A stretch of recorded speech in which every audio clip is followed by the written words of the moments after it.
چار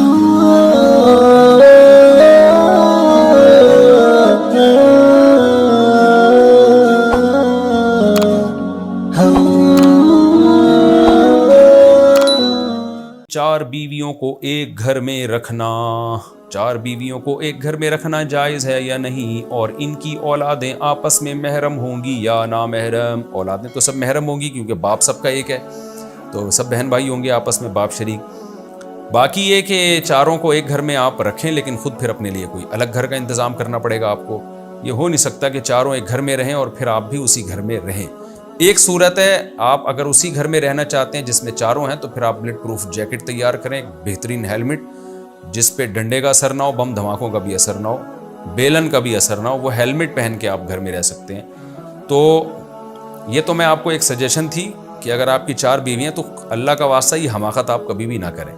باقی شرعی مسئلہ کیا ہے؟ شرعی مسئلہ یہ ہے کہ بیویاں اگر راضی ہیں آپس میں ایک ہی گھر میں رہنے پر تو رکھ سکتے ہیں، راضی نہیں ہیں تو پھر ان کو ایک ہی گھر میں ٹھونسنا یہ جائز نہیں ہے، کیونکہ سوکن سے طبعی طور پر ایک نفرت سی ہوتی ہے، وہ نہیں برداشت کرتی اس کے وجود کو۔ ہمارے نبی کی کا طریقہ ہمارے سامنے ہے، آپ صلی اللہ علیہ وسلم کی 9 بیویاں تھیں، 9 کو الگ الگ گھر دیے، اگرچہ چھوٹے چھوٹے دیے لیکن دیے سب کو الگ۔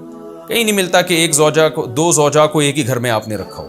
تو شرعی مسئلہ بھی یہی ہے کہ ہر بیوی کو دوسری سے الگ گھر دینا پڑے گا آپ کو لے کے، چاہے پورشن الگ کر دیں یا پارٹیشن کر دیں، کچھ بھی کریں تو آپ کو الگ گھر دینا پڑے گا۔ ایک کی مرضی کے بغیر دوسری بیوی کو اسی گھر میں لا کے ٹھونسنا، یہ پہلی کے ساتھ بھی ظلم ہے، دوسری کے ساتھ بھی ظلم ہے، یہ بالکل جائز نہیں ہے، گناہ کی بات ہے یہ۔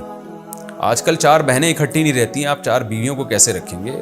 4 بہنیں لڑ پڑتی ہیں آپس میں، تو اس لیے یہ بہت بڑا ظلم ہے۔ 2 بیویوں کو بھی ایک گھر میں نہیں رکھ سکتے آپ ان کی مرضی کے بغیر۔ بلکہ میرا مشورہ تو یہ ہے کہ اگر وہ راضی بھی ہوں تو بھی نہ رکھیں۔